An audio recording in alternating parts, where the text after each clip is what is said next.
A woman is found at the bottom of the staircase in her own home. Her husband is now the prime suspect. During his trial, the investigators managed to connect him to another accidental staircase death. Would it be enough for him to be found guilty, or would another theory offer a more plausible explanation as to what happened to Kathleen Peterson and Liz Ratliff? Hello, friends! You know who you are. I know who the hell I am. And we all know why we're gathered here. We all know what we are here to do. Before that, this is the intro where I usually don't talk about the case for some reason. Listen, today I discovered something that can be so useful to so many people. I don't know why I haven't discovered this before. And then I tweeted about it. So make sure you follow me like on the socials, because especially Twitter. Like I offload everything that I offload in the intro and the outtakes here on there. So yeah, basically, you know, like people that have middle names, either they're British or like Spanish or Latino, or I mean, there's plenty of countries that have middle names, Maya. Well, if you're like attracted to a person you aren't supposed to be attracted to, like even if it is an actor that is kind of like old for somebody you should be dating or fantasizing about, Google their middle name. I swear, it works better than imagining like my dad naked. It somehow worked better for it. It somehow worked better, guys. Let me share how we are here. So I find the actor Edgar Ramirez like super hot, right? He was in, you know, Johnny Versace, well that's the unhot role. He was in plenty other things. What did I see recently? Wasp Network or something like that. Basically, he's in all of the hot like Spanish movies, right? But also he's kind of an inappropriate age, and I don't like that I like him. I can't explain it, because mentally I know that he's not like super attractive, but emotionally and genitally I can't comprehend. So I googled his middle name and it's Filiberto, and that did it for me. That did it for me. Just imagine, I cannot imagine myself being associated with the Filiberto. Sorry to all of the Filibertos watching this, but I can't. I just can't. So, hey, maybe I help out a poor soul out there today to figure out how not to be attracted to anybody. To figure out how not to be attracted to a person. But we are not here today because of that. We are here to finish the saga on Michael Peterson and the staircase case. So let us get into the zone. Let's breathe in, breathe out, not imagine our naked parents, and then recap the story that I have told you in part 1, where we left it off with Michael, and then drop ourselves right into it. In part 1 of our story, we met Michael Peterson. Michael Peterson had a habit of lying from a very early age. Sometimes he lied in order to embellish a story, sometimes he lied about really trivial things, sometimes about bigger things in life. A lot of times for self-preservation or just to make himself sound like a hero. This, although it can be considered a huge flaw, was also one of Michael's biggest advantages, because that is what made him a great fictional writer. Writing was Michael's primary source of income, and after he finished university, through his first and second marriage, Michael accumulated over $1 million only in advances for his books, so that doesn't even count the profits that he made from the sales. His books revolved around war and homosexuality, and Michael will end up doing research into both of those topics. Now, when it comes to his private life, we learned that Michael led quite a nomadic lifestyle due to his family, but also once he married. His first wife was a teacher called Patty, and she had 2 best friends named Liz and Pat. And Michael would eventually steal from one of her best friends, Pat, and also be the main cause for the drift in the women's friendship. Michael would also be the last person to see Liz Ratliff, Patty's friend, alive. Liz was found at the bottom of the stairway and her death was declared an accident. But even before Liz's death, Michael had already ensured to take care of her finances, in particular her will. And her will left Liz's 2 daughters in Michael's care. After Lizzie's death, Michael and Patty's marriage was also about to end. And even before the divorce, Michael had already moved in with a neighbor that lived just a block away. This neighbor of his, Kathleen Atwater, will soon become his second wife. The way that his professional life finally ended up combining with the personal was in three particular tangents. The first one was the research into homosexuality. Michael would later be saying that Kathleen was aware that he was bisexual and that he was chatting with men on the side. The second point would be that Michael relied on writing as his primary source of income. And when writing a new book wouldn't bring him enough money, he wrote for smaller publications. He would write for newspapers. And he was more and more relentless about his views. He would write against the police, he would write against the government, against tax increases. So for the duration of his second marriage, he also accumulated quite a few enemies. And finally, due to the writing being his main source of income, when he wasn't publishing any books and making any money, Michael also wasn't getting any other jobs to support the family, and this had taken a toll on both Kathleen and him. During the last 2 years of her life, Kathleen was the only provider for the family. But according to her friends and family, she was also stressing over this because her company wasn't doing as well and they started downsizing. So Kathleen thought she might soon be out of job.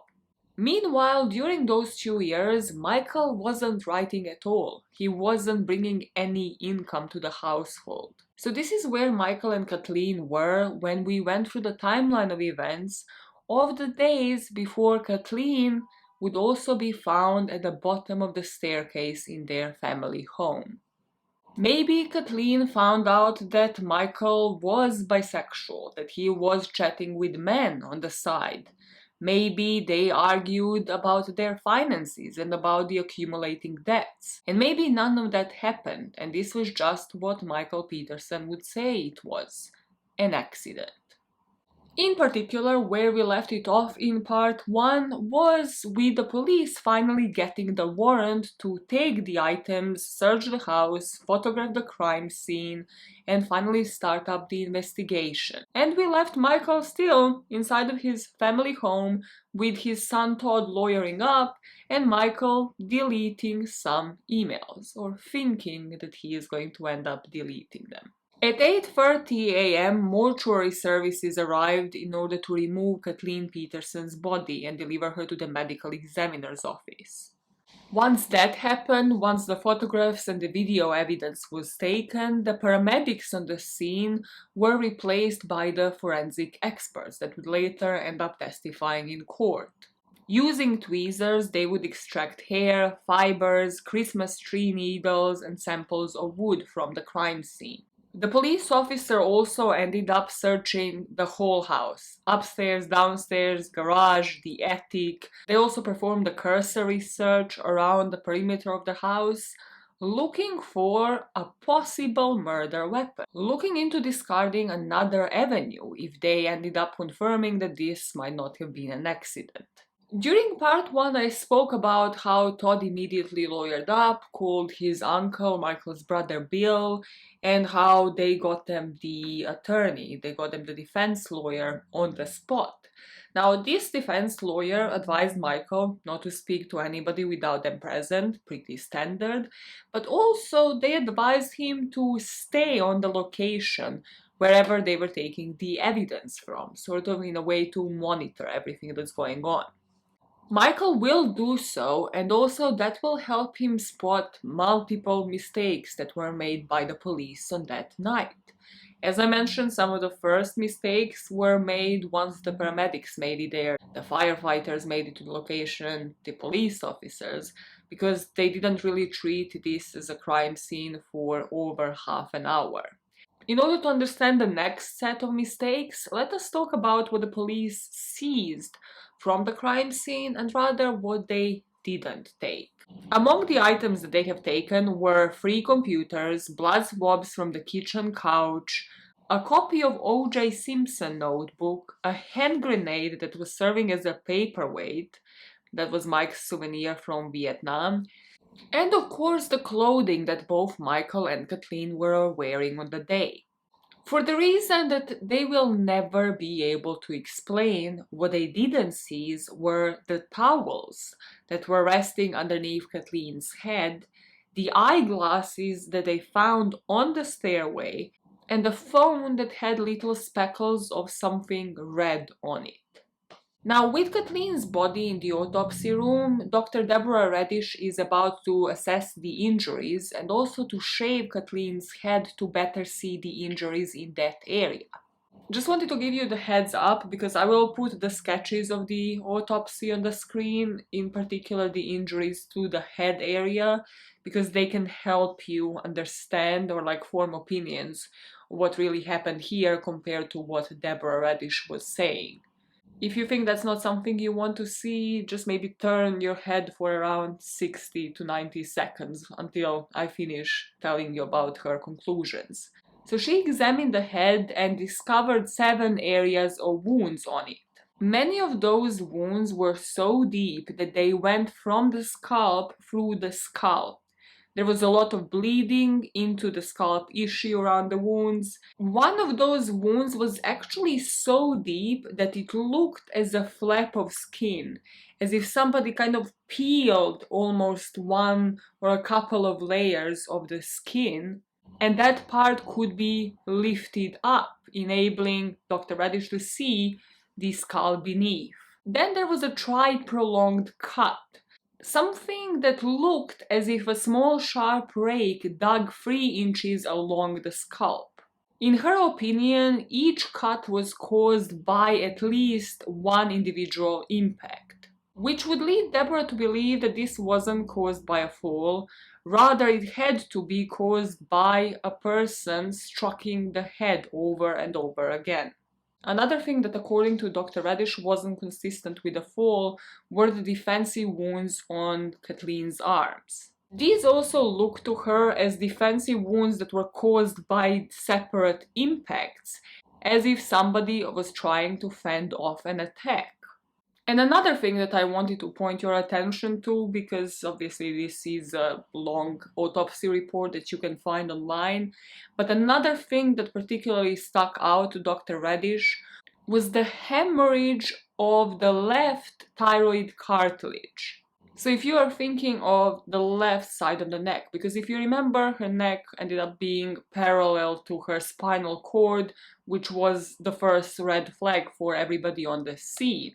Deborah said that this is usually caused by strangulation. If you think where your thyroid is, it would correspond with attempted strangulation or strangulation, basically the damage being done to the bone. It, again, wouldn't be consistent with a fall. Their final conclusions will be that Kathleen died from a blow to the head. There was also no high blood level in Kathleen's system. They found that the blood alcohol content was about 0.07%, which is below the legal limit. So she could have technically even driven with the alcohol level that she had in her blood. Let us now go back to the crime scene, because of course detectives with a warrant will be able to return a couple of times. One such time was with a blood spatter analyst, who would analyze does the blood on the wall correspond with one or the other theory. What he found out weird to begin with was that the crime scene looked like somebody tried to sanitize it, as in prior to the police and the paramedics coming on the scene. That usually he would say either somebody would do a thorough job of trying to do everything and then they would have to use luminol to make the blood pop up, or they wouldn't even bother. So the fact that some paper towels were used was just really odd to him. What were they trying to hide? The blood spatter analyst, Duane Deaver, was doing what was known as the stringing process.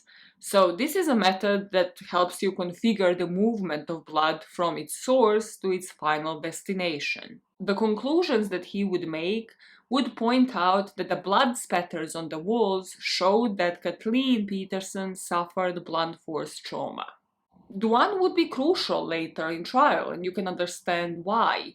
He would surround most of the pictures of all of the blood splatter with like rulers surrounding them, sort of giving you the perspective of just how high they would go or how much in width.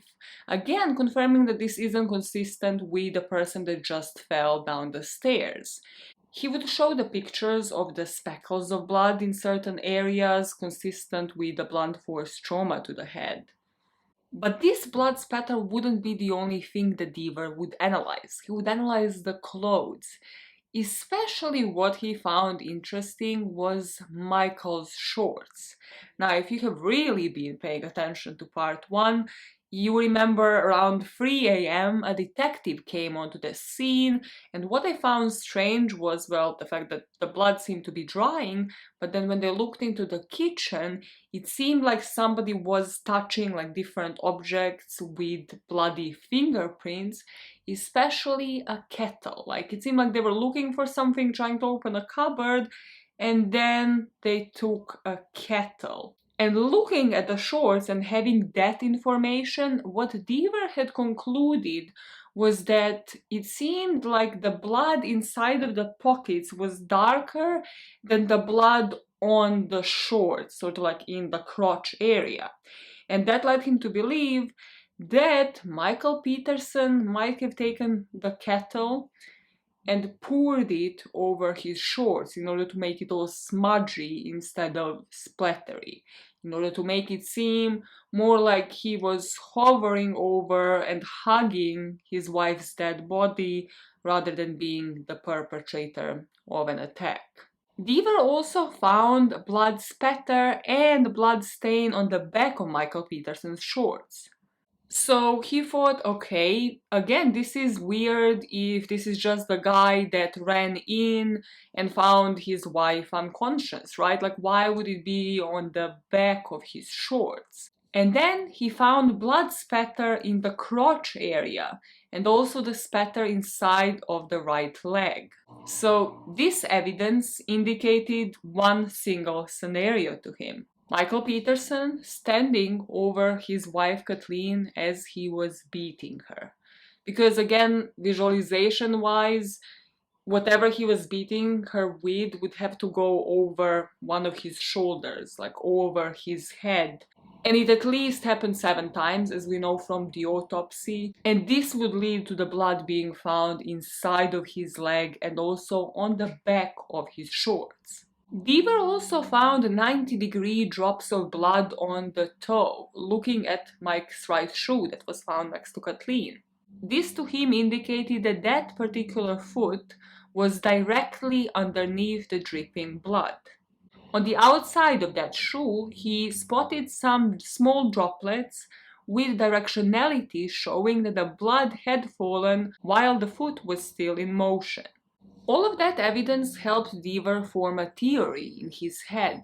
But what surprised him was the impression of the sole of a foot on top of the back of Kathleen's leg, as if somebody might have stepped on her as she was lying there. There are a couple of things in this story that just left very vague and unexplained, and this is one of those. But it's also one of the most resounding pieces of evidence, I think, in everybody's head. I would like to know if you think Michael Peterson is innocent, how do you explain this? Because she was found on her back in a pool of blood, and this was still like a sharp impression on the back of her pants. So how do you explain this if she had fell down the stairs, if he didn't touch her body at all? And now we come to the part that changed my whole opinion on this story, because I can bet that this part isn't mentioned in the staircase, and also I couldn't find any pictures of the clothes that they are referring to here, because they had to examine Todd's clothing as well. Most of the blood on his clothing were like transfer stains and smears, as if he maybe tried to revive or like hug Kathleen when he found her down the stairs. But then at the bottom right hand of Todd's jeans was one large stain of blood. And it didn't look like a smudge, it looked more like a drop. Because if it looked like a smudge, you can say, okay, maybe if he was in the vicinity of Kathleen's body, you know, maybe he stepped into it, he brushed upon the wall or something like that.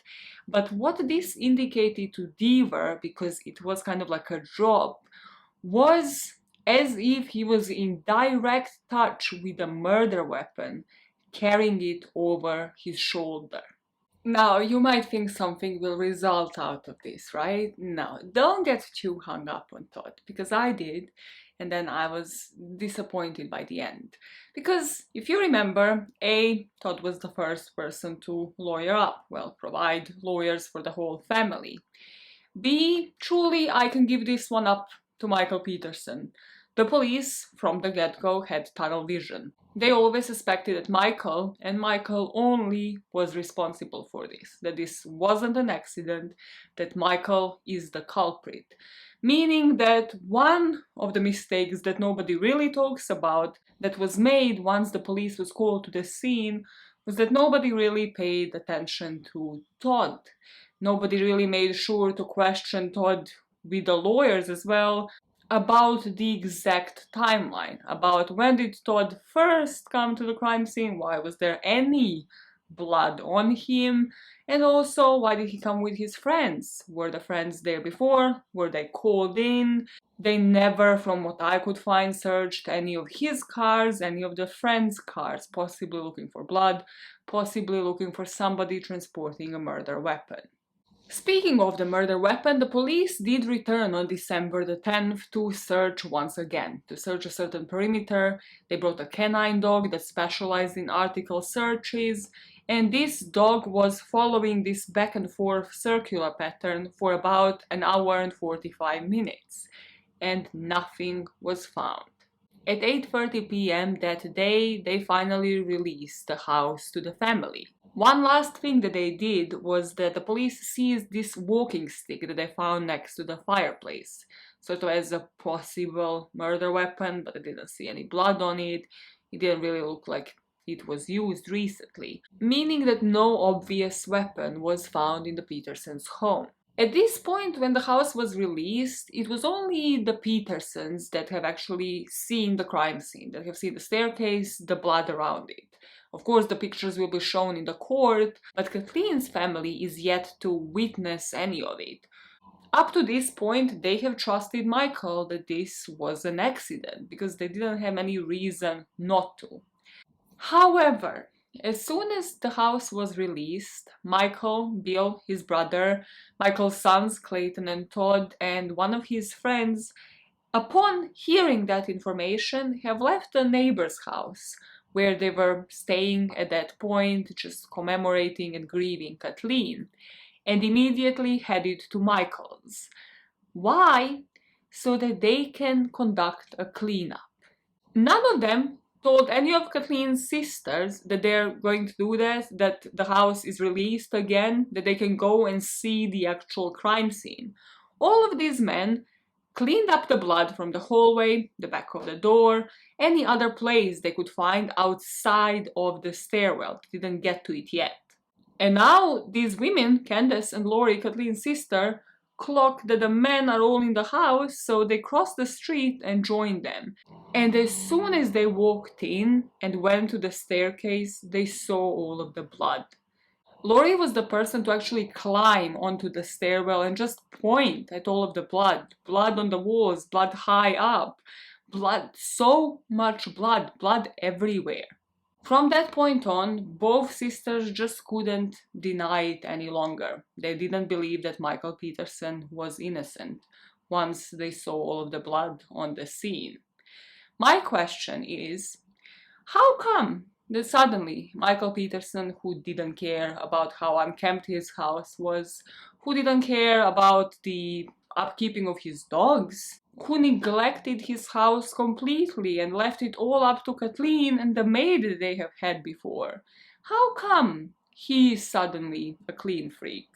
Going into the house, making sure that him and all of the other men are cleaning it before everybody else sees the staircase.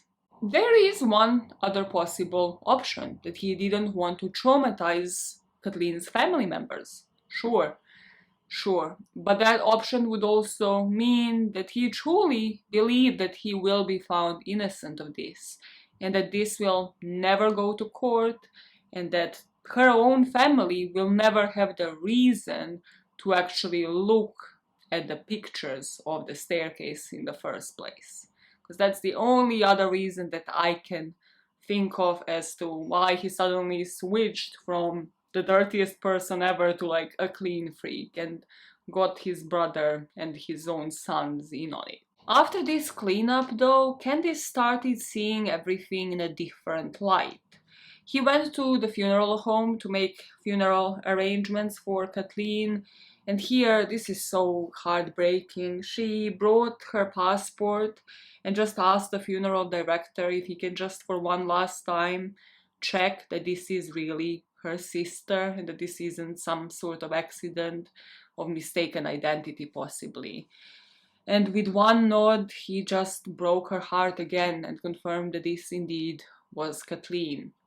So she went to the cemetery, chose a plot for Kathleen's burial, and later Candice will have sets of arguments with Michael over purchasing a headstone, because of course he would need to pay more money for a headstone, and you would need to tell the cemetery up until a certain deadline for them to put it up. And at first Michael was just postponing the topic, but then at last something will happen that will make Michael prioritize over the headstone and put himself first, because he thought that the money should actually be spent towards his defense.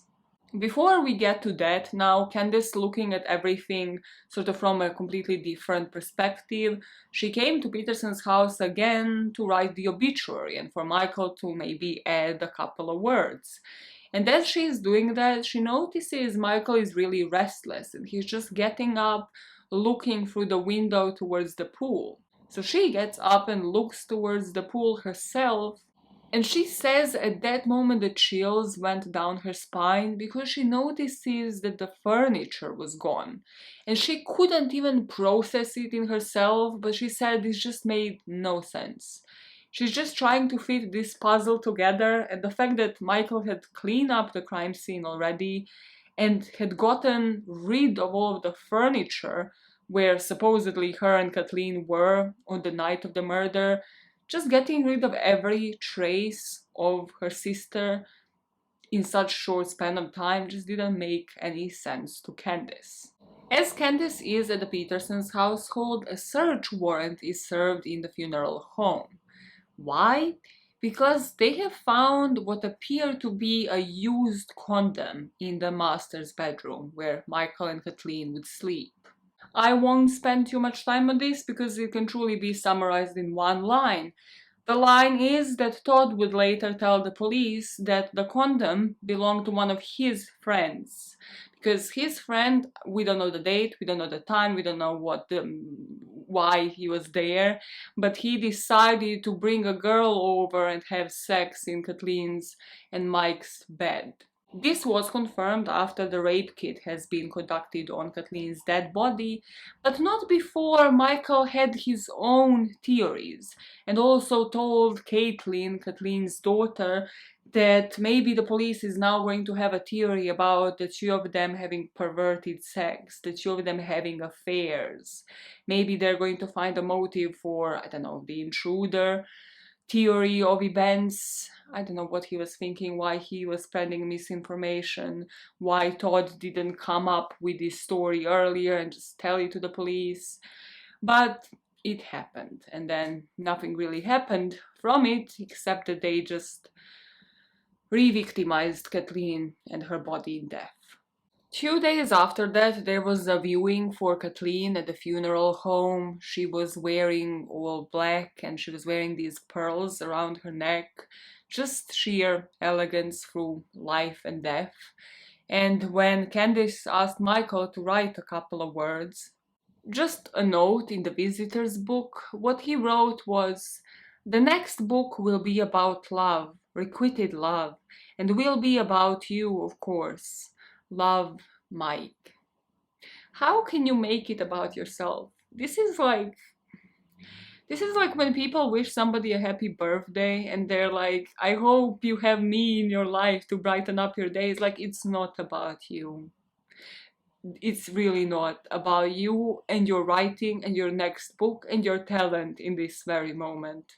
I just thought I would share that because he just makes everything about himself. There's so much fight for self-preservation in Michael Peterson that it's actually just the next level. Kathleen's funeral was on the 13th. Only a week later, on the 20th of December, Michael was indicted on the first-degree murder charge. Now you might wonder why, what confirmed it for the police. And that was the neurological examination results that they were waiting on. As you recall, Deborah Radish performed the autopsy, they had the crime scene results, they were already seeing this as foul play. But what neurological examination observed were these red neurons.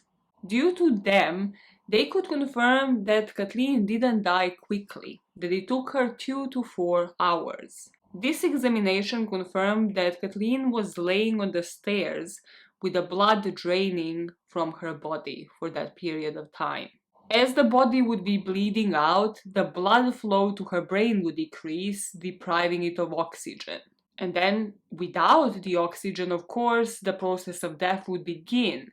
But because of the brain cells dying, these red neurons would be born, would appear. And what they could see once they observed her brain was that this process was slow and it was widespread, meaning that the time it took the red neurons to develop provided plenty of opportunity for Michael to get help for his wife. Just if you needed reminding, Michael called the police at 2:41 a.m., but the time he couldn't account for was between 12:30 and 1:30. So this exam confirmed that there was at least 2 or 4 hours allowing the premeditation to exist. The grand jury was now about to decide whether he was to get released on bail. So they heard the testimony from 3 witnesses. One would be Dr. Deborah Radish, the other one would be the agent Duane Deaver, the blood spatter analyst, and the third one would be the investigator Art Holland, the person who was one of the first people on the scene who took over the investigation. After hearing those 3 testimonies, they indicted him on the first-degree murder charge. He was denied bond and he had to remain in Durham County Jail, at least until January 22nd, until the second hearing. His next visit to the court would be for the public to decide whether he could be released on bond. So, in January, a couple of people again testified in person, including the US Rep Nick Galifianakis that I mentioned in the first parter, and including his own son, Todd Peterson. Todd insisted that his father didn't pose a threat to the community, and also that his mother was a heavy drinker, implying that this could have been an accident. After these character witnesses, the judge decided to release Michael Peterson on $850,000 bond. Mike signed papers on his home in order to cover the bail. He gave up his passport and agreed not to leave North Carolina, and he was released awaiting trial. A couple of days upon his release, on January the 26th to be exact, Mike Peterson started filing claims on Kathleen's assets with her employer, Nortel. In 10 days, he would receive the first check for around $30,000. On February the 19th, Nortel would release the second check to Michael for Kathleen's pension fund. This check was for $94,000, and this is when he would spend that money to go onto a shopping spree, buying items for rooms in the house, different rugs, artwork, furniture. He got a $10,000 plasma TV. He got exercise equipment in order to convert one of the rooms into a gym room. He got a small fridge for his bedroom to keep the wines cool and next to him. Then, around the end of March, beginning of April, Michael Peterson will get one final check from Nortel. So in total, Michael Peterson received about $340,000 from Nortel, as a direct result of Kathleen's death. On top of that, if this was to be confirmed as an accident, if only the courts could back off and he didn't have to go to trial, he would also be getting his hands on $725,000 life insurance policy. So on one side, a man has to live, he has to move on, he has to have something to look forward to. He has to profit out of something, because who is going to hire him as a writer now? Who is going to put an advance down on any of his books? He has to pay all of the lawyers. So you kind of understand it from that perspective. But then when you have the background on Liz Ratliff, on her death, on how he made sure to leave himself money in her will, to make sure to profit out of Liz's 2 daughters, you can really see Michael's priorities here, and you can start thinking about the possible motivation. As Michael is cashing out on all of the checks from Kathleen's employer, Candace, her sister, is really running the show. If anybody else here listens to True Crime Obsessed or Obsessed with Disappeared, you're probably familiar with the term down bitch. The person that is relentless, that will not stop at anything until they make sure that the person responsible is behind bars. Like Chris Watts' wife Shanann's best friend, like Candace, Kathleen's motherfucking sister, because Candace just saw all of the red flags, all of the alarm bells went off in her head throughout this whole story. So what she did is she actually came up with a theory herself, and she sent a picture of a blowpoke to Art Holland, to the detective that was on this case. She sent him a fax of a drawing, sort of like a sketch, and also a description of a blowpoke that she gifted to her sister a couple of years ago. As Candace is doing that, Michael is ensuring to put the best people on the case. So he has raised up the stakes in terms of the lawyers he's hiring for the upcoming trial. He had hired David Rudolph, who was this flamboyant, kind of circus-focused showman. You know exactly the type that all of the high-profile cases would hire. I would highly suggest, I would not highly suggest, what am I saying? You can find David Rudolph's website, is what I was about to say. It exists, and most of his website is on this case, and most of the people commenting on that website are all just saying how once they have seen the staircase, they are convinced that Michael Peterson is indeed innocent. So I guess he managed to convince a bunch of people, and he is a pretty decent lawyer. He got Michael surrounded by his family to do some form of damage control, to show his character to the public, make a statement. And in this statement, Michael said, "Kathleen was my life. I have whispered her name in my heart 1,000 times. She's there and I can't stop crying." Upon the advice of his counsel now, he also hired Dr. Henry Lee to be his expert witness in trial. And this is the guy that is famous for testifying in O.J. Simpson's case and also for assisting prosecution in John Benet Ramsey's murder. Michael's defense team also decided to really ensure that Todd isn't implicated at all. They have hired a lawyer for the friend or the date that Todd had on that night. She was supposed to come into the police station to give her own testimony, but instead of her, a letter arrived to Art Holland saying that this and this person is representing her. Now, a day before Michael would profit from his wife's accidental death again and would get a second check from Nortel, Michael Peterson's defense will take a really hard hit, because the autopsy pictures were finally made public under the North Carolina law.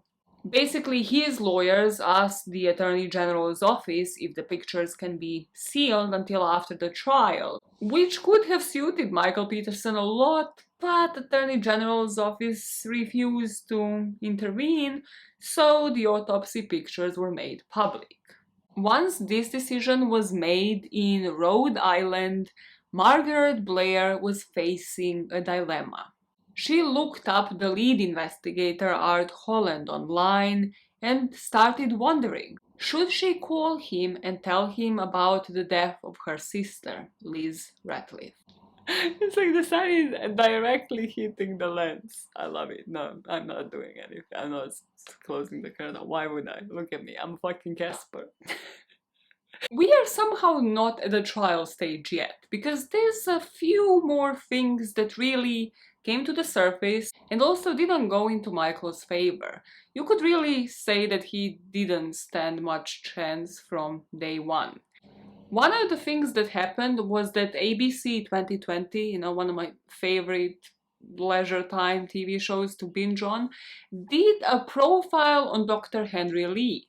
And Dr. Henry Lee was already on the Michael Peterson's case. So this program that I did was basically just on the investigations that Dr. Lee has been doing and is doing at the moment, and it didn't specify the crime case.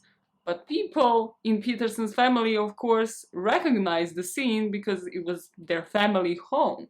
This is when Kathleen's family finally started contacting the investigators, starting contacting the lawyers, saying, we have only been honed in on this now. This has been hidden from us. We had no extent as to how that crime scene looked like.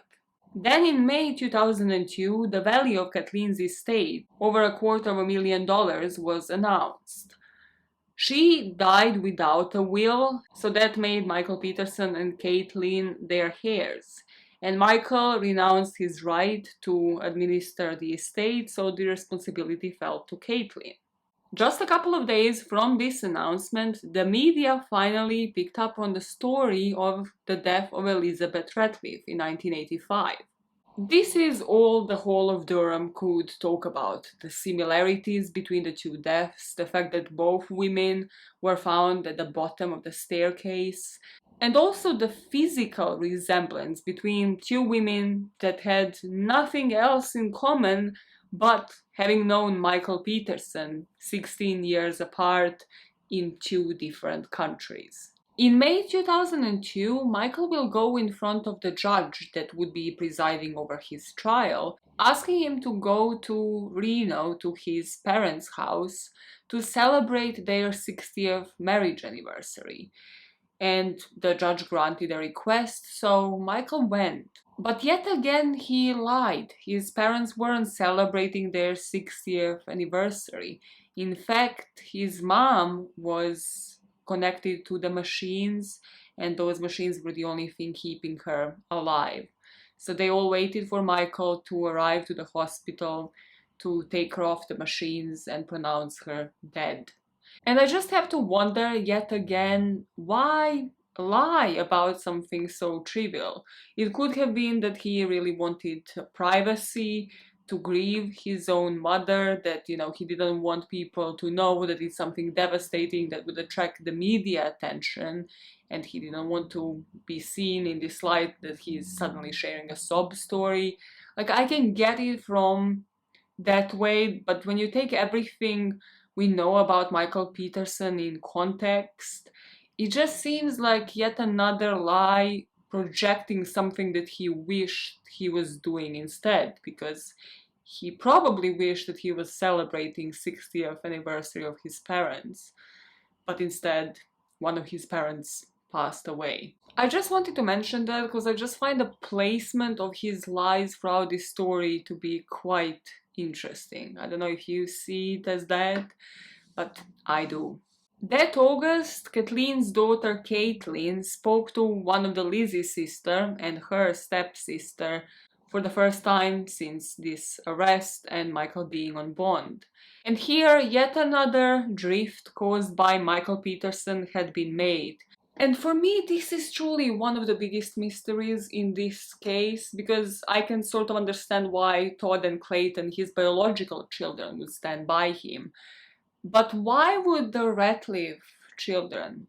They stood by him regardless of what kind of father, adoptive father he was, regardless of him benefiting off the two of them, regardless of, well, their mother dying at the bottom of the staircase and then them witnessing another woman dying at the bottom of the staircase, I just wish that I could know what story did Michael Peterson sell to these two girls. Because Kathleen's family will never see this as an accident, but he somehow managed the adoptive kids, the kids of another woman who died a similar death, to see this as nothing more than one.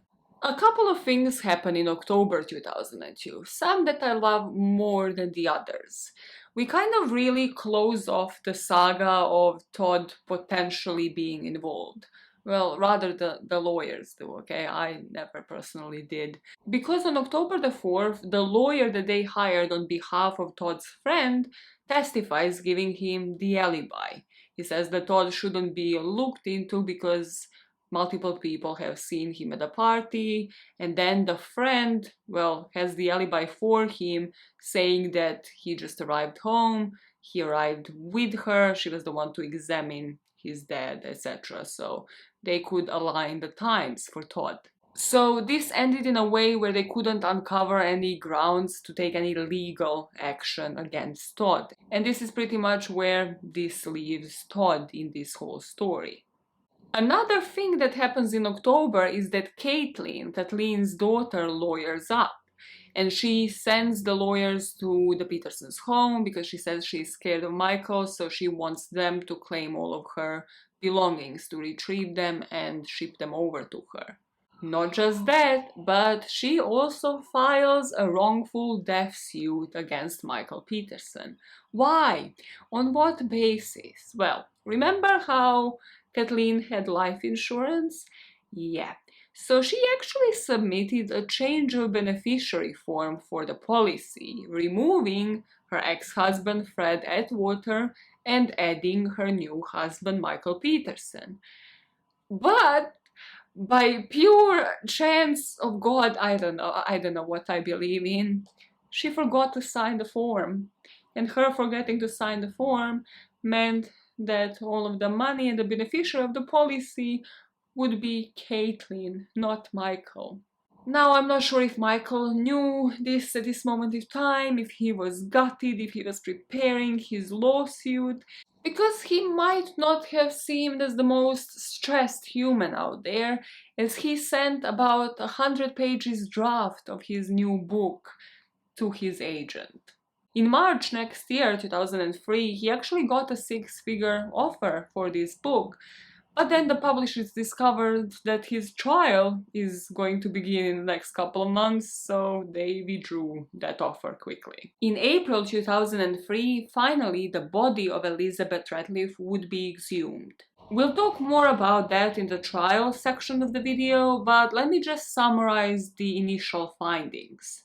So, the medical examiners found that the cause of death was due to severe concussive injury of the brain, caused by multiple blunt force impacts to the head. They found that the number of these injuries, the severity of them, the locations of them, the orientation of them is inconsistent with the fall down the stairs. Just like with Kathleen's lacerations, those would become the precedent for Liz Ratliff when you read this autopsy. In her mouth, there was an area of small bruising and a tear of the upper gums. Dr. Deborah Radish also found the evidence of the bruising on her left hand and her left wrist. And then there was the finding of the amount of wounds to Liz Ratliff's head, 7. The same number that was found during Kathleen Peterson's autopsy. Now that number could have very well been the coincidence, but the locations were also eerily similar. One on the very top of her head, and the other one in a similar yet smaller shape to the one that was found on the back of the head of Kathleen Peterson. The jury selection finally began on May the 5th, and it wasn't completed until June the 23rd. This gave the time to the assistant district attorneys, Frida Black and David Sachs, to travel to Germany with the main investigator on the case, Art, to meet with German authorities, to visit Lizzie's home, and to interview any potential witnesses, including Barbara, the nanny to Lizzie's daughters. They reviewed the police records, But due to the clash of laws, because it was two different continents really, two different countries, German prosecutors didn't want to release the police records to them.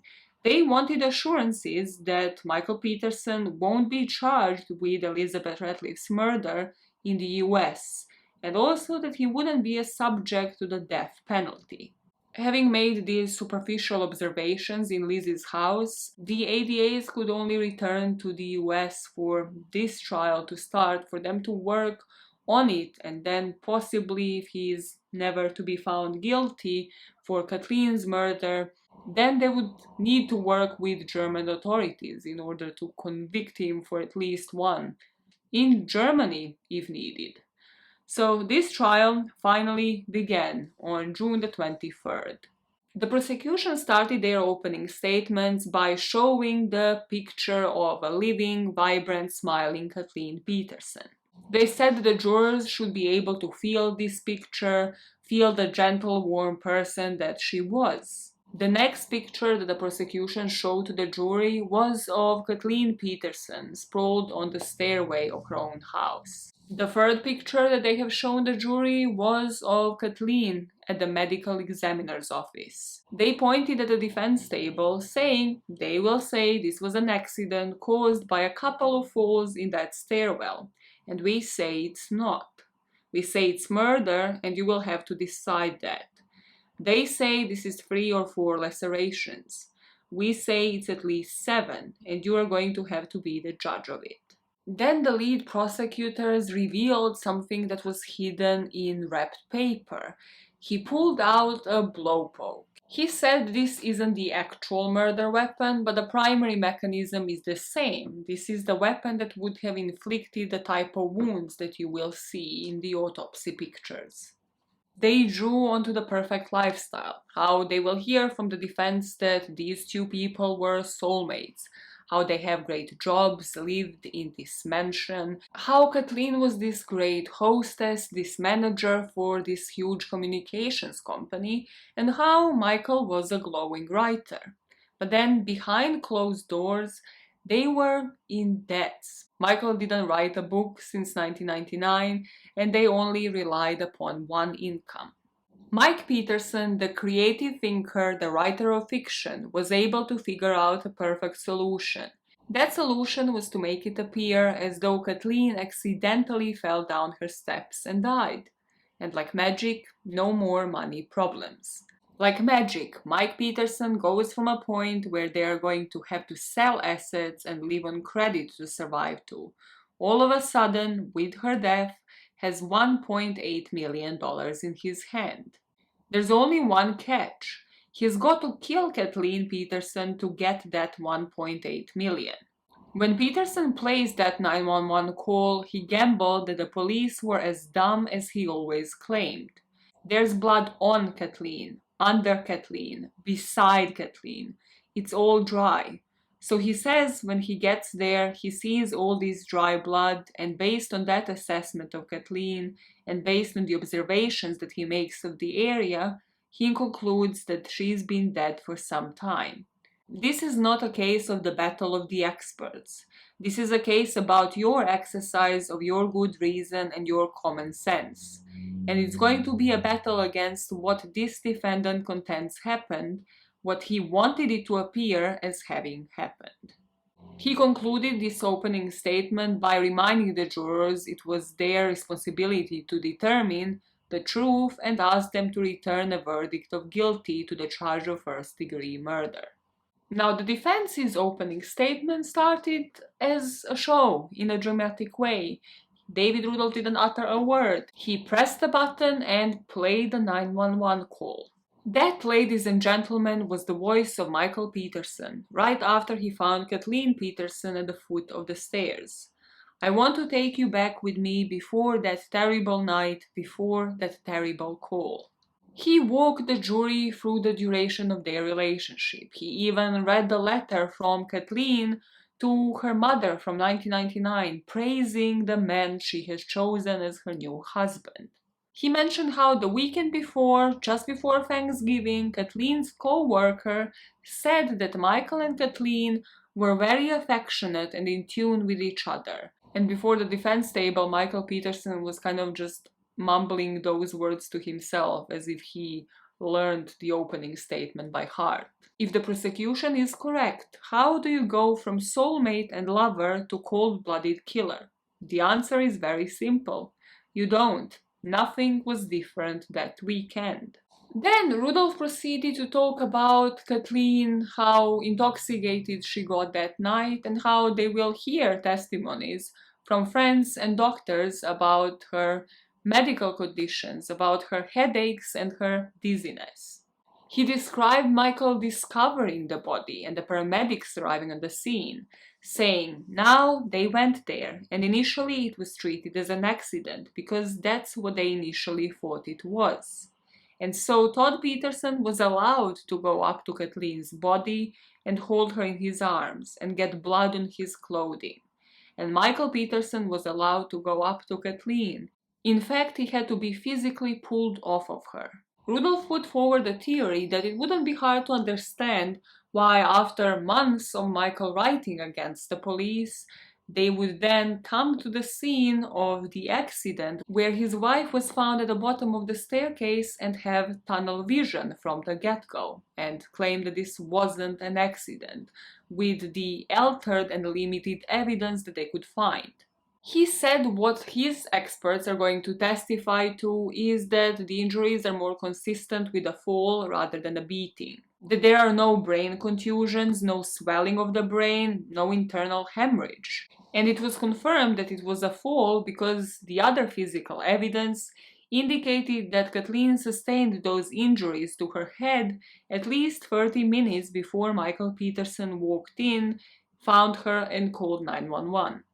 And then he said something that I hope would have never come up in a trial today, but this was the early 2000s, just because of how, just how tone deaf this is. So he pulled up those blood spatter pictures, right? And he said, yeah, our experts are going to show that those aren't consistent with the beating. And then he said, you've all seen dogs shake water off and it goes all over. Well, that happens with blood as well if it's wet, or hands or your clothes coming in contact with a wall, or coughing up blood, or sneezing blood. That's what causes all the blood spatter, you see. As bad as it is, that's what experts will testify. He mentioned Elizabeth Ratliff and said that the judge has not yet ruled whether or not that evidence would be admitted in trial. He mentioned Elizabeth Ratliff just to drive the point across that the prosecution didn't even mention her, and they did mention her before when they would speak in front of a judge. So why not mention her? Is this just yet another display of tunnel vision? Because the police only learned about Elizabeth Ratliff in 2001, following the death of Kathleen Peterson. So is this just yet another attempt to blame Michael Peterson for both deaths and to draw similarities upon them, while he's in fact innocent in both cases? He pointed to the fact that the prosecution didn't even ask for her body to be exhumed for 15 months. And then he finished his opening statement by saying what Michael Peterson brought to Kathleen was true happiness over 13 years. That's the picture, that's not posed, that's Kathleen sitting on Michael's lap. He would reiterate the claim of loving marital relationship and insisted that everyone knew Mike had nothing to do with Kathleen's death, asking for a verdict of not guilty. Now, of course, unless this video was to last for about 24 hours, I can't go through all of the evidence and witness testimonies in trial. So I'll try to give the unbiased account of events to put as much as possible, but also include the highlights and what, according to the book, left the most impact on the jury. The first witnesses were the paramedics on the scene. And here the prosecution got them to speak about the blood being dry, about them immediately observing that the body must have been there for quite some time, and just finding everything unusual, the attempt of a cleanup. But then Rudolph stood up, the defense team, and they asked them about all of the discrepancies, about them in their statement never describing the blood as dry. He emphasized on all of the mistakes that were made between 2:50 when the paramedics made it to the scene and 3:25. How that would have prolonged the events, how that could have led to the blood drying up for an additional half an hour. He pointed out to how they slandered Todd and his friend, and that was the basis for them to get a warrant. Here, pointing to that investigation of the used condom on the scene and whether that pointed out to Todd actually sleeping with somebody in his parents' bedroom. And they claim that this was slander because this friend was actually married, so they weren't just attempting to ruin Michael's character, but also Todd's. After this, what the jury found to be really impactful was the video of the crime scene. So up until that, the autopsy pictures were available to the public. But of course, just like Kathleen's family, the jury was in shock. People commented that their hands were going over their mouth, that people were audibly gasping, gagging, just surprised with the amount of blood. And then they called the forensic unit supervisor to the stand, and he started talking about the luminol testing he did on the crime scene and about the footprints that they found, the sole prints rather, the bare footprints. This witness said that the foot impression was consistent with the design, elements, size, and wear pattern of Michael Peterson's shoe. The blood spatter expert would display the shorts and talk about how it just seemed like the shorts were smeared with the water based on where they found the blood, and that what they believe was the initial blood spatter and also what was found on the shorts as dry and dark blood is consistent with the blunt force trauma as the cause of death. They also made sure to mention the weather, that it was about 55 degrees Fahrenheit, which I think I googled. Did I google it? Which I believe is like 13 degrees Celsius. I'll put it on the screen once I find it again. That simply, it isn't the weather in which you would chill by the pool in the cold in shorts. So this supports the theory that they probably went into the house, that he changed clothes, and then maybe an argument ensued. But then the defense, during the cross-examination, questioned them about all of the evidence that wasn't seized. The phone, the towels underneath Kathleen's head, and the keys in the door. The defense would have the witness called John Lestma, who was an expert in forensic neuropathology, and she disagreed with Deborah Radish's opinion, testifying that the wounds on the victim's head were actually more characteristic of impacts upon a flat and immovable surface, such as stairs in this case. But then upon the prosecution's cross-examination, she caved and said, well, she can't actually fully discard these injuries being influenced or sustained with an object. Dr. Henry Lee, who was the forensic scientist hired by Michael, explained that the medium velocity blood spatter can be caused by a variety of actions, including the coughing of blood. He would say that there were more than 10,000 blood drops at the scene, and that those drops appear to be moving in different directions, and that would be inconsistent if somebody was to be beating the victim. He testified that he saw the evidence of blood in the victim's mouth from the scene photographs, and that led him to believe that the blood spatter is actually caused by coughing. They also had this professor of biomechanics who was to drive the narrative that Kathleen was walking upwards, that she fell once and then some injuries were sustained, but then she manages to get up and go back at it, start climbing the stairs again and falls again supported by the theory that she was dizzy, possibly drunk, although we know that based on the alcohol level in her system that nobody really argued about, that she wasn't. So this second fall led to those further injuries, and then once she was at the bottom of the stairs, she was still alive and coughing up blood, hence why the blood was all over the wall, just in completely different directions far away from her. Then Dr. Deborah Reddish took the stand. She testified about the autopsy reports, the 7 injuries on the head, the defensive wounds, how those injuries are consistent with somebody being struck by an object. She further drove the point across that the skull is curvy.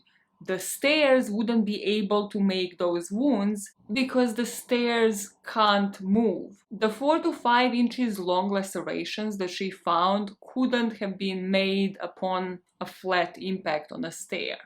Another salacious thing that came out of this trial were, of course, Michael's internet searches. The judge actually didn't even decide up until sometime into the trial whether or not he will find them admissible in court, but then he said that he admitted them in court because the court is going to find this evidence proffered by the state relevant.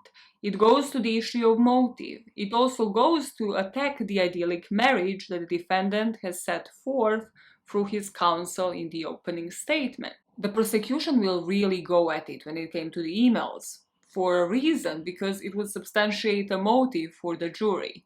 So they show the jury the historical exchange of emails that Michael did for research, but also showing all of the emails preceding Kathleen's death, and also making sure to support that with the fact that Michael wasn't writing any books at the moment, that he didn't have any kind of reason to do this sort of research.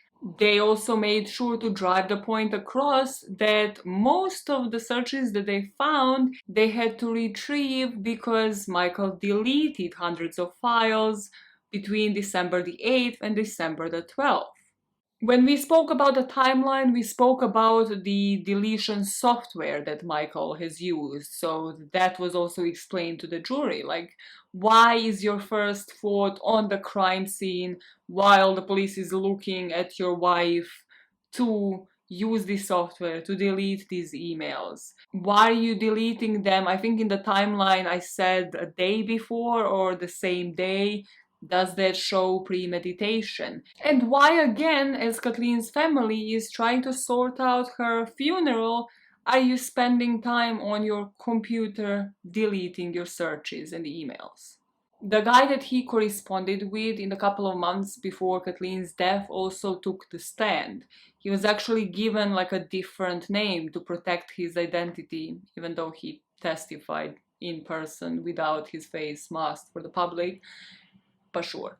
This was of course sensationalized by the media, so I will try to stay away from that. What came out of that was the confirmation by this sex escort that Michael and him never actually met, and that he wasn't like persistently pursuing him. That it could have come across as maybe somebody just interested in doing research, in knowing about sex work and knowing about the rate that they are charging. Brad and Michael were corresponding and Michael was asking about the price. And then it seemed like, the two of them were going to meet, that Michael was all like sort of ready to go. But Brad didn't respond or just wasn't interested. And then he got back to Michael a couple of weeks after, and then Michael never responded back. Maybe his feelings were hurt. But also it planted a seed in the jury and everybody watching that, well, that also meant that Michael's marriage wasn't perfect because he was chatting with men on the side, proven through historical records that they have now had. Then the defense cross-examined Brad and they confirmed that they have indeed never met, that everything was just dropped, and that actually he thought that he might have been rude, so he started up a conversation with Michael after a couple of weeks, and that Michael never responded. That Michael might have lost interest or never really wanted to pursue it. And another thing that Michael's defense was saying was that, yeah, he might have deleted some of the emails, but he kept them printed out.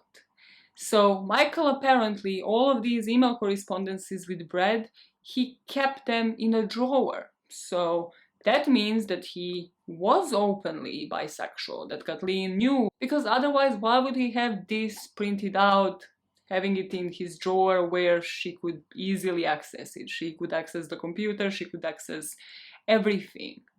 In my opinion, it could have been for further research once he actually starts writing another book, because we don't know what was in his head, what his idea for that book was. But also, in my mind, that might be actually very incriminating, in a sense that if the argument started within a house on that evening, if this was in any way accidental, well, Kathleen might have discovered the emails, and that might have been the reason for the argument. A couple of witnesses that have made an impression on the jury: Liz's sister. She was the one to point out all of the similarities between Liz and Kathleen that actually made her pick up the phone and report this to the police, making them aware of this. Then there was Candice, Kathleen's sister, and the defense team was just yet again pushing all of the family members too far, according to Diane Fanning's book. It's just all of them would break down on the stand just because of how hard they were pushing to prove that the relationship between Michael and Kathleen was perfect. And then there was Anne, Michael's sister. She completely turned around after she heard all of the evidence. So on the stand, she said, "I don't think anyone could easily believe one's brother could be a murderer. It's just something you don't fathom." After the last few days of the testimony, her perspective changed. "I'm not keeping it a secret that I think he killed both Kathleen and Liz." And she also sort of addressed Michael's first wife, Patty, who was in the court, saying, "Don't you get it, Patty? He killed your friend." Patty would be among many of Michael's supporters throughout his whole life, all the way up until the end. Patty always stood by her ex-husband. Now, something that the defense team did that I find interesting, and it was definitely one of the rare things that happens in these true crime cases, that was to revisit the crime scene. All of the jurors actually went back to the Cedar Street, to their location, to their family home. Some of them would walk up the steps, look back to see what it would feel like to fall from that position. Some of them were making the swinging movements, sort of as if the blowpoke was in their hand. So the defense obviously hoped that the jurors are going to see that space as too tight of a space to swing a blowpoke.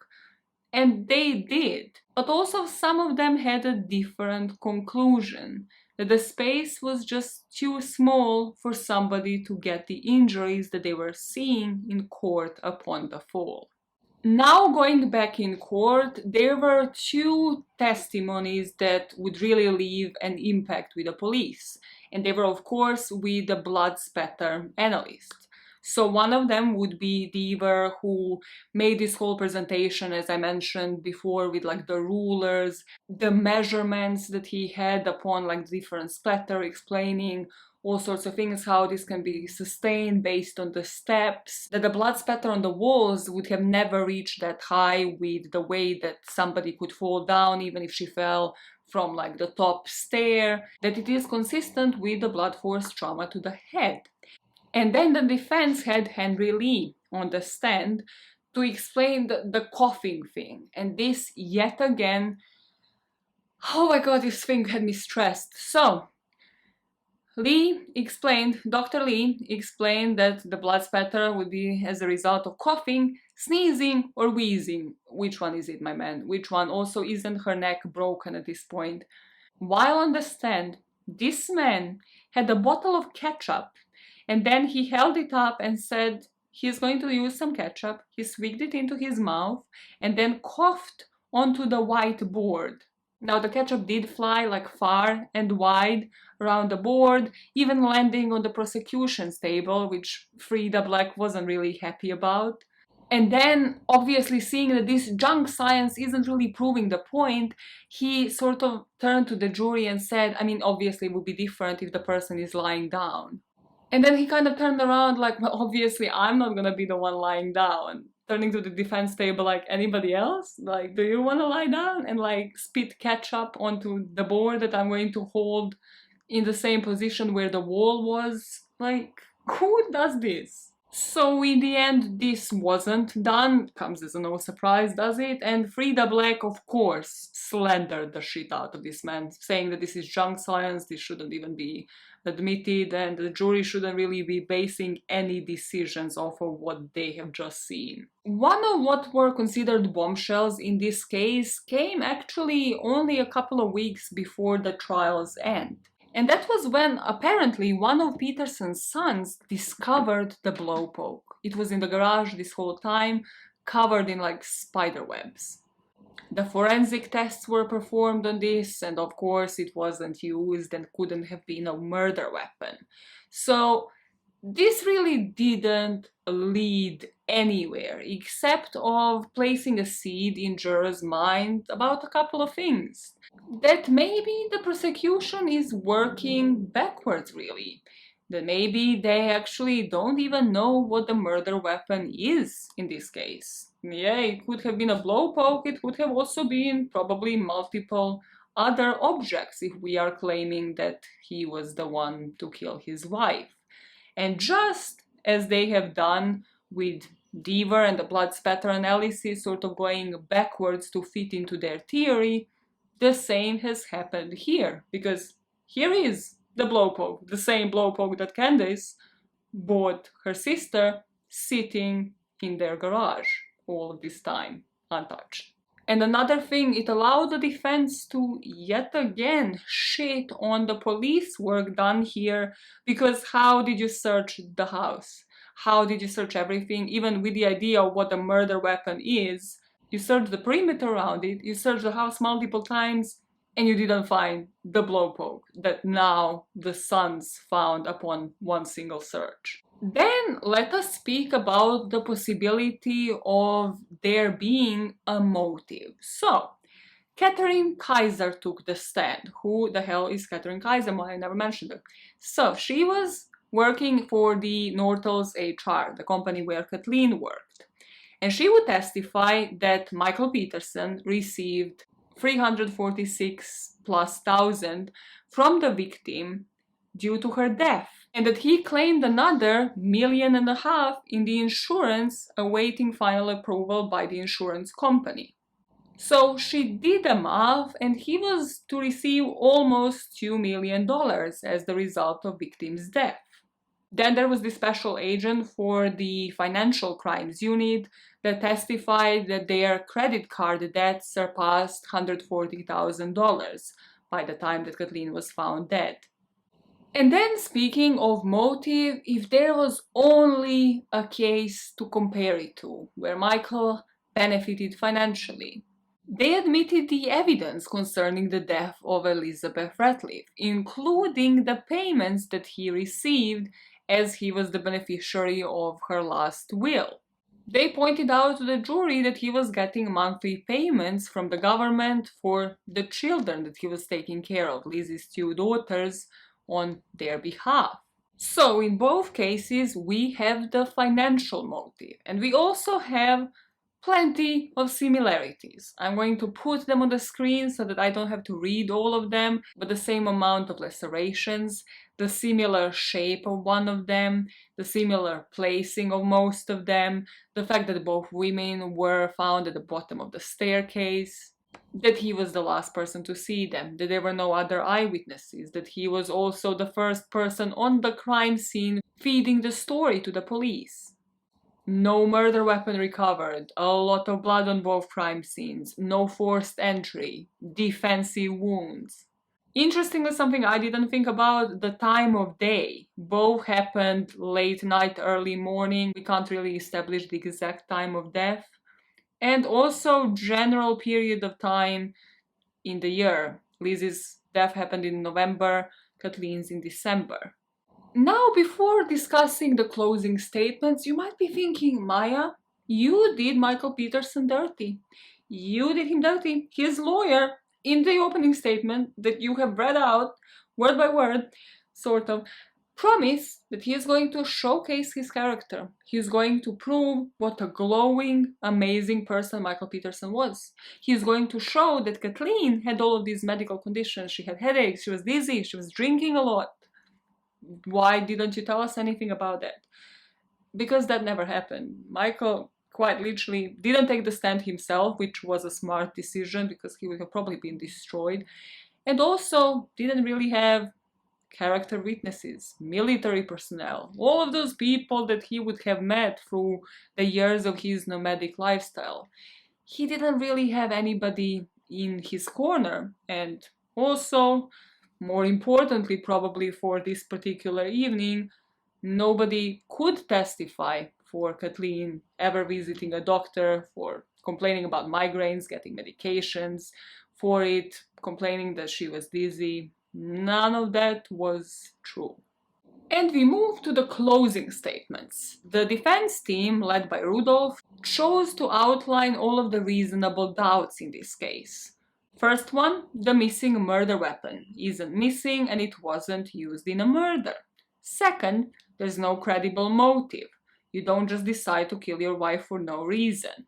That the prosecution had it for him, that they were working backwards trying to fit the story into their own narrative, that they didn't have enough of a financial motive, so they had to present the sexual one, that Michael and Kathleen were happily married, that Michael grieved and was in shock as he was supposed to, that he fit the picture of a grieving husband, that Kathleen's injuries aren't consistent with a beating, that the information and documentation from the scene isn't reliable because they didn't take all of the evidence, they just took the evidence that suited them, that the prosecution relied on junk science with a blood spatter, and on Deborah Radish making false statements as to actually what happened and how many wounds were sustained on Kathleen's body. Once again, he played that 911 tape. He really relied on that motherfucker, which I just don't understand after having listened to it a few times. I'm like, this wouldn't be the hill I would die on. This wouldn't be like my Mecca and Medina, like my fucking Trojan horse. Like, I wouldn't really die on this hill, but sure, I guess you thought people would when they hear Michael all panicked. Every time Michael would hear a 911 call, he would start crying, which were rare displays of emotion that he showed. Actually, the book states the only times he would cry during the trial were when this tape was placed on a 911 tape, or when words written by or about him were read aloud. So Rudolph finished his closing statement saying, "We ask you, after considering all the evidence in this case, to return a verdict that will speak the truth. A verdict of not guilty of first-degree murder."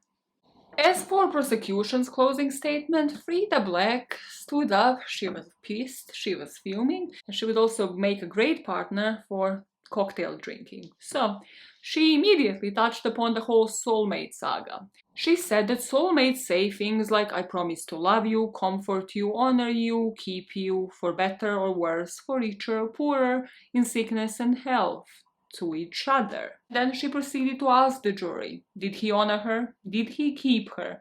Did he forsake all others? And was he faithful only unto her? You all know the answers to those questions. The answer to every one of those is no. She emphasized on the evidence behind the red neurons, so the neurological report that was done on Kathleen, and said that this meant that for 2 hours Michael Peterson had time to do things before that 911 call was placed.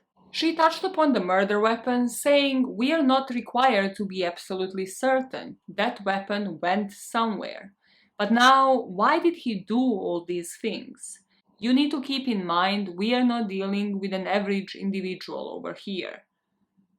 We are dealing with a fictional writer.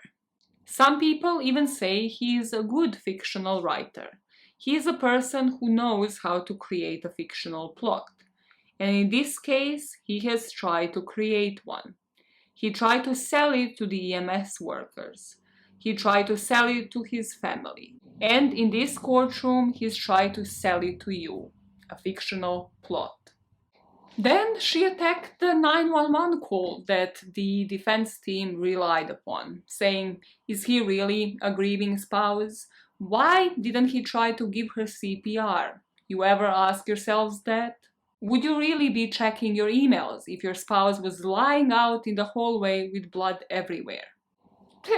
And then she attacked the junk science. And Mr. Rudolph said that state experts had engaged in junk science. Well, what do you call spitting ketchup across the courtroom? Throwing red ink? What do you call that? Does that seem scientific to you? I call that junk science. And when it came to the defense's attack of their motives, she said, "Do you really believe that Kathleen knew that Mr. Peterson was bisexual? Does that make common sense to you? That it was okay with her to go to work while he stayed at home and communicated by email? I asked Brad what they were gonna do. He told you. And I don't mean to offend anybody, but he did say they were gonna have anal sex. Do you really believe that was okay with Kathleen?" The only reason that meeting didn't take place was because of Brad. It wasn't because of Mr. Peterson. He was fired up and ready to go, even got the price right. That's not the way that soulmates conduct themselves. She brought a statement to the close saying, "We do thank you. All of our lives have been disrupted, but it's worth it to find the truth and to seek justice. Not just for Michael Peterson, to seek justice for Kathleen. She is the one that died a horrible, brutal death. Nobody deserves that. Not even a dog deserves to die like the way she had to die." I think she did this on purpose, because how Michael treated all those dogs. Can you imagine the pain and suffering she endured? You can just look at the pictures of the back of her head and just try to fathom that thought. Michael Peterson is guilty of first-degree murder. So the jury adjourned and they went to deliberate. And during the first afternoon, 4 of them were undecided, 5 found him guilty, and 4 voted not guilty. What all of them would agree upon, even when they didn't agree on the verdict, was that Kathleen didn't die from the fall down the stairs. They discarded the blowpoke and also discarded a bunch of testimonies that they have heard, like all of the junk science stuff. And they knew that they had so many questions unanswered about the murder weapon, about why did they find it there, that it was to a certain degree true that the prosecution tried to fit things in and out of their theory. But what was the turning point for them was Dr. Deborah Radish's testimony. The biggest obstacle when it came to the verdict for them was the premeditation. But after deliberation and bringing the 3-month trial to close, they landed on a verdict: guilty of first-degree murder, and they sentenced Michael Peterson to life behind bars. So let us speak about the timeline after Michael's imprisonment. So first of all, in 2004, the house was on the market and, well, it was kind of dropping in price. It was supposed to go for almost $1 million, but in the end it was finally bought in July 2004 for around $640,000. Now, of course, Mike Peterson started appealing from the get-go. So in 2005, one of his defense attorneys filed an appeal saying that the pursuit by the prosecution of the same-sex relation and also the death of Elizabeth Ratliff were the reasons why Michael Peterson didn't get a fair trial. In 2006, Michael will file for bankruptcy, and this would be seen as an attempt to delay the trial to determine the amount that Kathleen was to get from the wrongful death lawsuit. In 2007, finally, Mike and Kathleen agreed on a $25 million statement for the wrongful death lawsuit. In 2009, a neighbor of Peterson's, who was also an attorney in Durham, called Lawrence Pollard, he started looking into the public details on the case. And after looking at the autopsy pictures, after looking at all of the details, he approached the police suggesting that an owl might be responsible for Kathleen's death. He said he started thinking this after he read the North Carolina State Bureau of Investigation evidence list and found that a feather was listed on the list of evidence that they have taken from the crime scene. So this information gets through to the Petersons' lawyers, and they start looking into the evidence collected on the scene, all of those forensic evidence that they collected with tweezers. Further lab reports would find a microscopic owl feather and also a wooden sliver from a tree entangled in a clump of hair that was pulled out of Kathleen's head. When found on the scene, she was holding this clump of hair in her left hand. Once this clump of hair was re-examined, they found 2 more microscopic owl feathers. So let me once again put the list of things that support the owl theory on the screen. They were owls living in the woods near Peterson's house. They are aggressive and dangerous according to certain websites on the internet. They have attacked people, numerous occasions.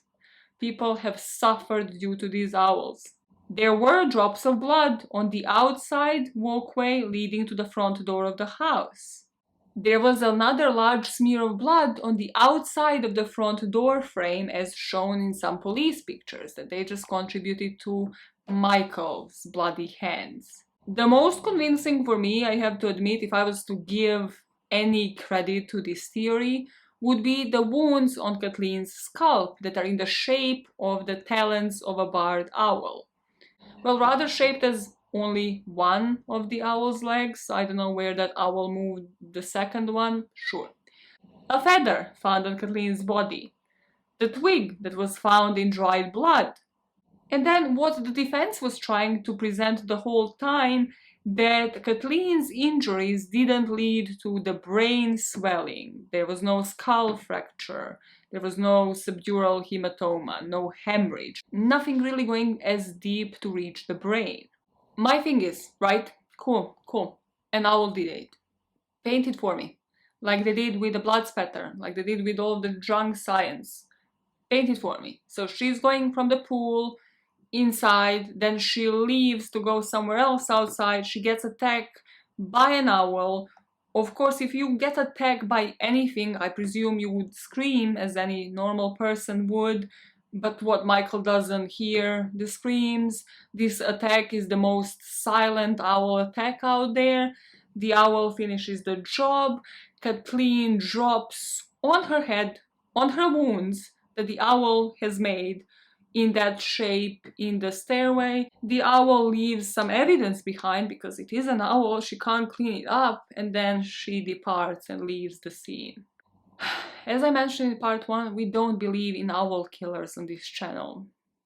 Maybe I would believe in it more because truly, yes, that autopsy picture, the owl leg, it does look like it can possibly be made into a shape, but then again, paint it for me. So what? That owl latched onto the head. Owl latched onto Kathleen's head with only, one of the legs. Where's the other one? What is that the one that's scratching at the surface? Because then that wound doesn't correspond with the owl tamel or whatever it's called gnawing at Kathleen's skull. I told you in part 1, this case reminds me of 2 really famous cases. One of Casey Anthony, The History of Lying by Michael Peterson, and then the second case is the case of Phoebe Handsjoke. The case from Australia where a woman, we are supposed to believe, has launched herself down a trash chute. It reminds me of that case in a sense of, yes, there are first times for everything. This could be a plausible theory. But then there are discrepancies to it as well. A lot of discrepancies for somebody to just keep pushing this one. And what you need to remember, most importantly, this wasn't represented in court. It wasn't represented in the initial trial. And from everything I found, also, it isn't officially used in the appeals. So if we believe this, then why aren't we using it as serious approach, as a serious theory of what could have happened? Surely as lawyers, as Michael Peterson himself, the fictional writer, once you see the evidence list, once you see feathers on it, once you see a twig on it, once you see the autopsy pictures, that is the first thing that would pop into your head. But it didn't in the first place, so why does it now? With Michael still in jail, his appeal based on the homosexual relationship and Liz Ratliff's evidence was overturned. But then in 2011, the police was investigating Duane Deaver. Do you remember the blood spatter analyst that was serving for the prosecution? Well, they found out that he actually in the past, throughout his career, conducted unscientific experiments, misleading the jury about his experience and credentials. So they overviewed all of the cases that he worked on, of course, starting with one of the most famous ones. And once they did, they found out that Deaver misled the jury about the nature of the bloodstain evidence. Purely because of this, Michael Peterson would eventually be granted a new trial. But in 2017, Michael decided not to proceed with a second trial, not to put everybody through it, not to put himself through it, because he was at the age of 73 at this point. So he decided to opt in for an Alford plea instead. Alford plea meaning that he was to plead guilty to voluntary manslaughter, acknowledging that prosecutors had enough evidence to convict him, but also insisting on his innocence. Upon his release from prison due to him taking the Alford plea, his attorneys filed a motion to allow Michael to pay for a bird expert at the Smithsonian Institute to examine feather fragments found in Kathleen's hair and determine if she was attacked by a raptor. I don't know where this led to, so let us instead talk where the individuals that we have spoken about during this story are at now. Also, just another one last comment on owl killers. If this is what we are basing it on, what was in Kathleen's hair? So we're not even basing it on the most crucial probable evidence, which was the talon on her head. Cool. What do you think is in your hair right now? Even if you left the shower like a second ago, there's probably particles, dust. If you went outside, probably little bits of everything that you passed by outside. Just something to hold in mind. If there were owls living in this area, these barred owls, well then, yeah, they would find feathers on her. They would find twigs and whatever owls bring, because they lived in the area and because the two of them spent hours outside by the pool. Make it make sense. Just make it make sense. Make me believe in this. I'll be the first person to eat my words up. If you can picture this for me, I'll be the first person to shut the fuck up. Until then, I won't. So where are they now? His sons, Clayton and Todd, live in two different states. Clayton has two kids. He apparently hasn't blown anything else up since last time we spoke about Clayton, really. Well, of course we wouldn't know about it, would we? It's such an interesting story that we just don't pick up on, because ever since he was released from prison, Michael drives the narrative and what is known about his family, and a lot of them want to stay private. Todd leads a private life and he has moved to Tennessee. Michael moved back to Durham, and since his release, he worked on The Staircase, the Netflix documentary, and he also self-published two books, Behind the Staircase and Beyond the Staircase. According to the internet, the proceeds from these books go to charities, because apparently he isn't allowed to profit, the Son of Sam law or whatever it's called. And also he says that if he was allowed to profit out of this, that would mean that he is admitting to murdering Kathleen. Which you could also argue that him accepting Alford plea means that he believes he's guilty of killing Kathleen, but sure. Another thing that the documentary leaves out, that I have found in a couple of articles, mostly tabloids I have to admit, is that Michael might have had an affair with one of the Staircase directors. No official source mentions this, there's no pictures of them, the two of them ever got engaged, married, anything like that. I've read that his first wife, Patty, died, and that everybody that stood by Michael during the trial still stands by him, and vice versa. All the people that weren't his #1 supporters still aren't to date. So that is the case of Michael motherfucking Peterson. To finalize this saga, let us just break down a couple of theories, and then let me tell you what I believe happened on that night. So there's a theory that this was an accident, that Michael to a certain degree supported in court. There's never been a theory of an intruder, well, unless we are to believe that an intruder is a bird. So you can't have it both ways. You can't be saying that somebody else came in and killed Kathleen, but it wasn't Michael, and saying that it was an owl in the same time. So if it was an intruder, it was an owl. And if it was an owl, prove it to me. Thank you very much. There are Reddit threads upon Reddit threads out there arguing that Todd might have been behind this. And this is why, in my opinion, the lack of information is equally dangerous as misinformation. Even more so, if possible. It doesn't fit the timeline, it doesn't fit the blood spatter found on the scene, it doesn't fit the alibi his friends gave for him, and also it doesn't fit the motive. It was his stepmother, he didn't really have any known beef, disagreements with her. He wouldn't have had as strong of a motive as Michael did. Now let's speak what I believe might have happened. And I'd like you to hear me out, and especially if you are watching this as a parent, to let me know what you think once I sort of tell you the story. And also I'd advise watching an interview that he did, I think upon his release, but he's still in prison in the uniform. Just because it's from that point on that I sort of started forming this opinion. Then of course I researched the whole story and everything kind of just makes sense to me. If we are to look at this through the lens of all of the lies that Michael Peterson has told throughout his life, most of his lies had a bit of truth to them, and most of them were used for his self-preservation, to make him look better or to project something that he really wanted people to think actually happened. So I believe that the two of them were by the pool. Kathleen and Michael were probably drinking, just chatting away.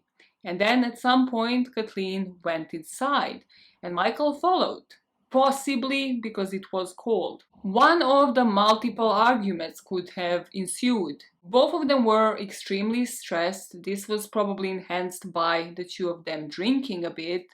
And they started arguing, whether it was about the debts, financial stressors, the fact that Michael hasn't written a book in 2 years, that he isn't supporting the family, whether she discovered about him being bisexual. This argument escalates, Michael grabs whatever was close to him, and due to the rage that he has felt because of all of the issues pressuring him at that moment, he kills Kathleen.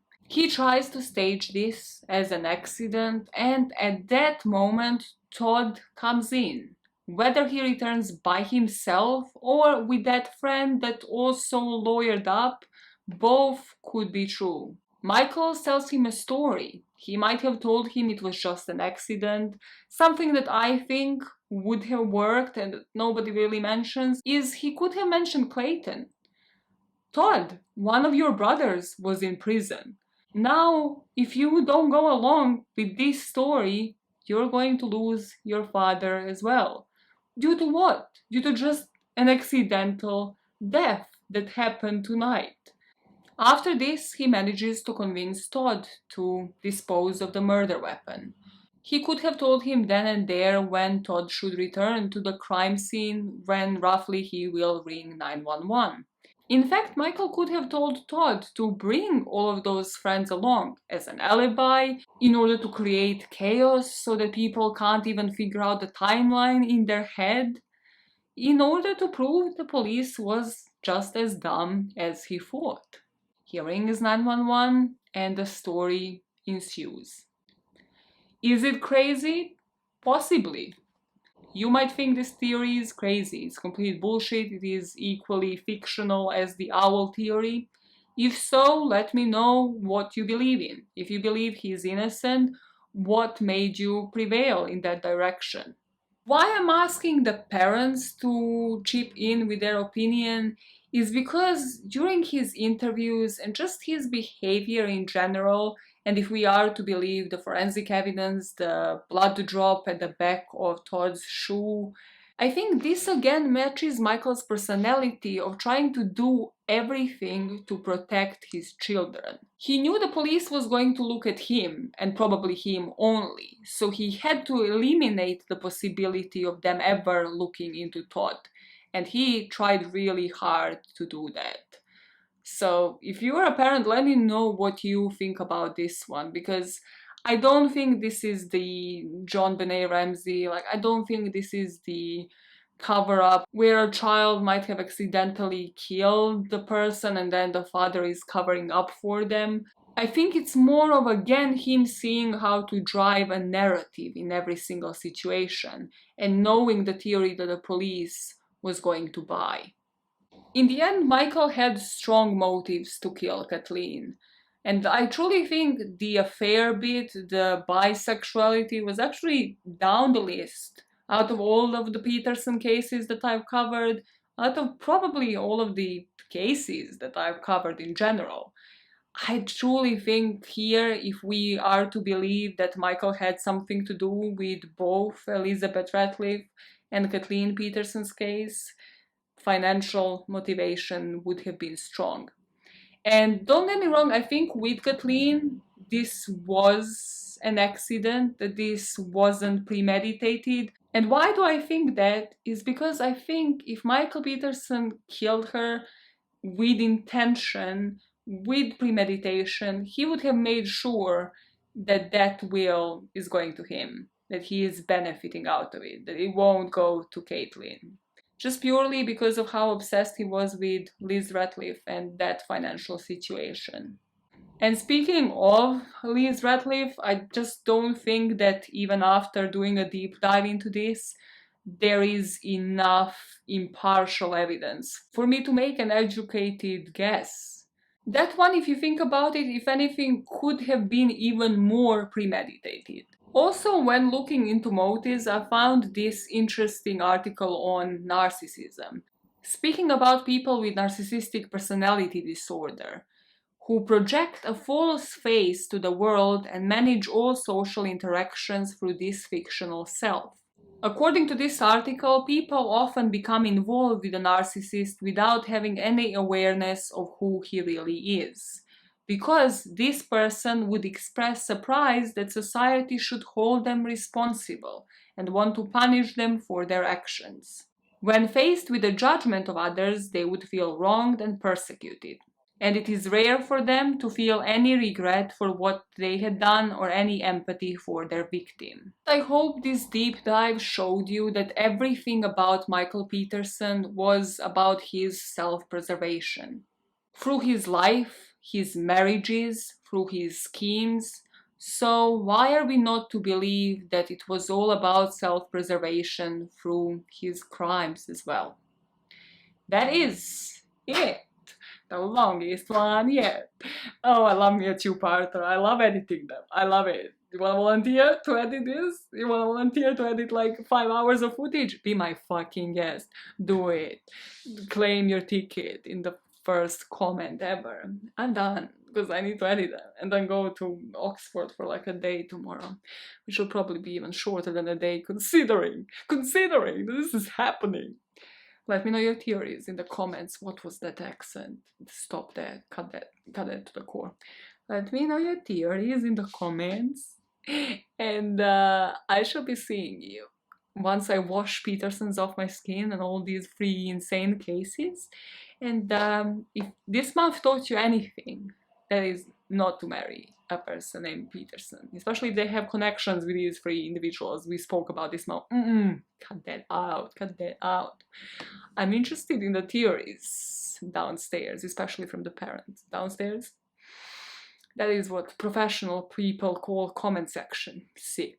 Love it. Love that for you downstairs. Why would they think that was a logical explanation? We're downstairs, they're like coming in front of your house, Maya. They're the fucking FBI. They will find you. They will hunt you down. They're Liam Neesons of this nation. Please don't. Please don't literally live in a garbage lot. So, God, get out of this. Get out. Get out. Get out right now. Get out. See you next week. Okay, cool. So aggressive.